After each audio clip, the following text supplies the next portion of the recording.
The white wolf walked through the snow following the scent of an animal. The smell of meat was mixed with the distant hint of dead bodies. The direwolf needed to run as far as he could from the castle, far away from the dead. Except the castle gates were closed, leaving only the godswood for him to prowl. Almost too small to run in, the wolf was left to make short sprints. He stopped by the heart tree in the middle of the wood. The face of the large weirwood tree looked down at him, watching. His ears perked up at the sound of a rustling in the tree. Following the sound up, the wolf saw a snowy owl gazing at him. It's the owl from the wolf's wood near Deepwood Motte. He knew it had been following them, following her, the red one, the one without her wolf. The wolf pawed at the tree, trying to reach the owl, who flew off. He was jealous of the bird's freedom while he was trapped, surrounded by the smell of death. John woke in a sweat. He had not slept for long. He hardly slept at all since his death.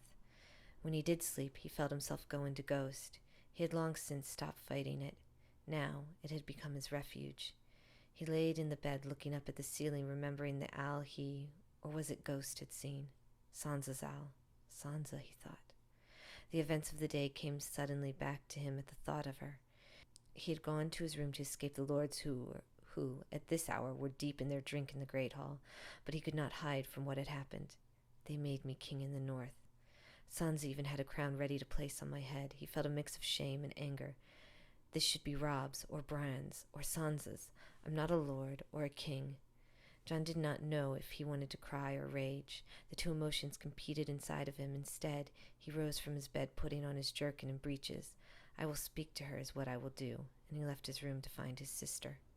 The newly crowned king in the north stormed down the hall towards the lord's chamber, his fists clenched, his hard gray eyes fixed straight ahead. What did she do? I do not want this. She knows this. Coming to the heavy wooden door of the room, Jon Snow ignored Sansa's Lady Knight Brienne of Tarth, who had only just returned to Winterfell, banging loudly, practically yelling his sister's name. Sansa! He demanded entry. The Lady Knight had stood aside for a king, but he saw she kept her hand on her sword, eyeing him with caution. Yes, said a soft, tired voice from inside. Come in. Jon entered, followed by Brienne with her hand still on her sword.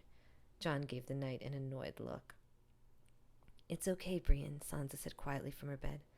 I asked His Grace to come speak with me, she added. Jon noticed the lie come out of her with ease. Brienne nodded, still staring at Jon as she walked out of the room. Yes, Your Grace, Brienne said. If you need anything, I'm right outside the door. Jon found the comment unnecessary and continued to give Brienne a sour look. Taking Sansa in as she sat in the large bed propped up against pillows with needlework in her hands, Jon felt less confident in his anger. She looked almost girlish underneath the furs, in a black and gold dressing robe loosely tied around her. Too loose, he thought, as his eyes followed the V that the robe made before he could remind himself that she was his sister, half-sister. He never thought of her as his half-sister. We do not share a mother. Suddenly the thought eased his shame, returning him to his anger.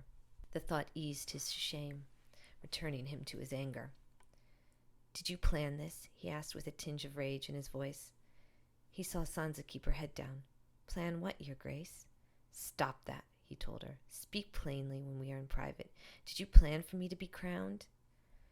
Putting her needlework down, she sighed. Jon, do you not want to be king in the north? Sansa, we agreed to trust each other, he said. Tell me what role you played in this.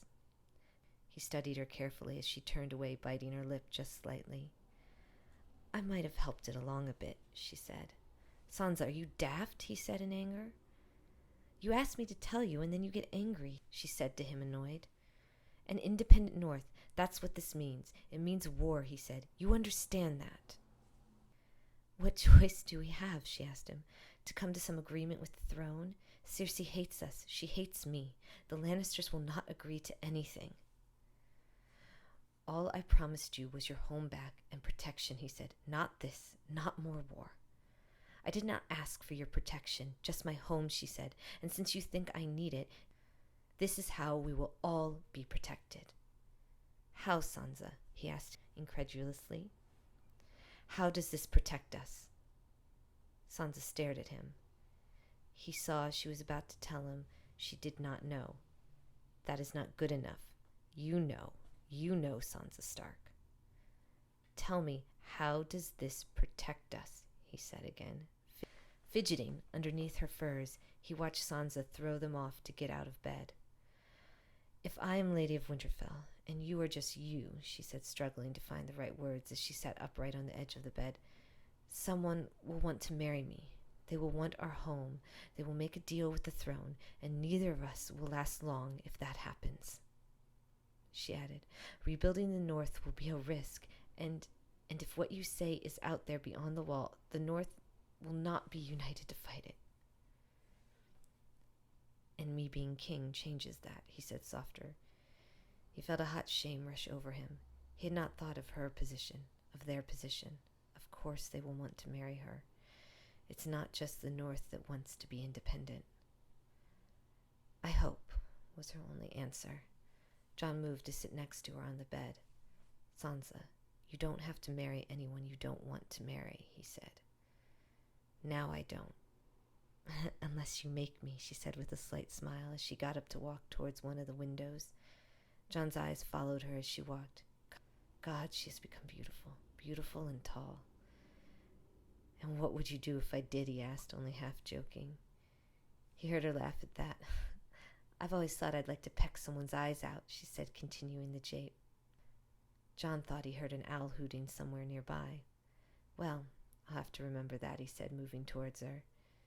She turned when he was just behind her.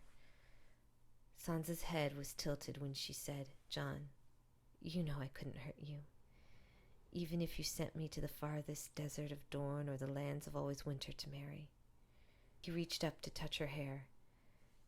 And I won't ever be sending you away, he responded. Jon could not help but notice the sad smile she gave him. Winterfell isn't home without you. I only want you to tell me what you are planning, he added, stepping away from her.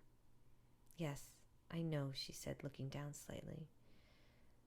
I thought you wouldn't agree with it. You thought right, he said, walking back towards the bed. It's what the Northern Lords wanted, she replied. They want a northern ruler. They don't want to send their taxes to King's Landing. And how will we feed our people in winter without help from the throne, he asked, knowing this was a conversation for another time. And how will we fight the others with only the men we have now? He sat on the edge of the bed, leaning forward with his elbows on his knees, waiting for her response. She looked back at him, a look of uncertainty on her face. We have stockpiles, as do our lords, she said. We will rebuild the glass gardens. And if it is not enough, he asked. We can buy food from the east, she said, coming to sit next to him on the bed. If we can find the money, he thought. They were still counting the spoils taken from the Boltons' coffers. The Dreadfort's resources would have to be counted as well. Jon doubted it would be enough for a long winter. There is the veil, too, he added. Jon noticed her back stiffen at the mention of this. No, she said. I don't think that is a good idea. Jon was surprised by this. It was Sansa who had brought the veiled forces to their doorstep. Why? He asked, not with anger, but with curiosity. I'm sure they would be willing. Sansa turned to him, grabbing his hands. Jon looked into her deep blue eyes. Promise me you won't ask the veil, she pleaded with him. I don't understand, he said. They seem more than willing to help us in battle. They will want something for that. That's what I fear, she said, shaking her head. I know you don't trust Littlefinger, but Littlefinger is not all of the veil, and I'm sure something could be worked out for everyone, Jon said matter-of-factly. Jon, it's too dangerous, she begged. Nothing happens without him knowing, without his approval. He would own the North, some way, somehow. What do you mean, he asked, watching his sister look away, again kneading her hands, carefully thinking over her words. What happened in the Vale? Why did the lords give him so much power? He paid some, she said, has secrets on others, and others. Yes. Jon, willing her to continue, feeling a queasiness in his stomach. He bought their debt and then forced them to do what he wanted, she finished. Damn it, Sansa, he spat out before he could stop the words. I'm sorry, he quickly added, seeing her shocked face. I didn't know how to explain it to you, she said. The details, I don't even understand it all. As long as we don't have debts he can purchase, it's okay. John could not bear to look at her. He thought of the Iron Bank and the Night's Watch. We don't have debts, do we, John? She looked at him anxiously. He ran his hand through his hair. The watch still owes the Iron Bank money for food for winter, he confessed to her. I negotiated it with them. The watch must pay, but I signed the papers. Oh, she said. And we don't know what debt, if any, the Boltons might have had, John added. As you said, he sold you to them. Yes, she said, her back stiffening again. For what? How much? Do they still owe him? He asked. John was immediately sorry he asked the question. He saw a flash of the broken girl that had arrived at Castle Black. A sadness washed over her that quickly turned to an icy mask.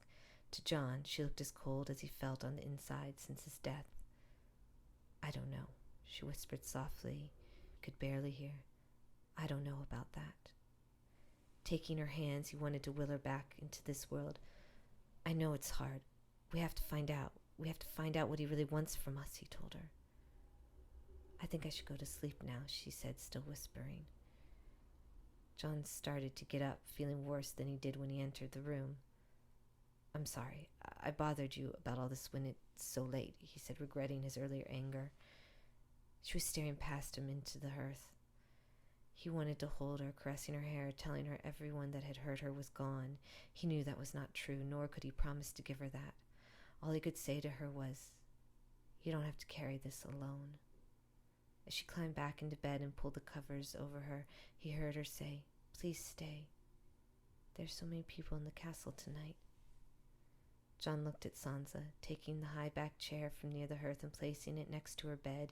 He blew out the candles in the room. In the dark winter night, the king in the north began his rule, watching the only family left to him fall asleep to her nightmares.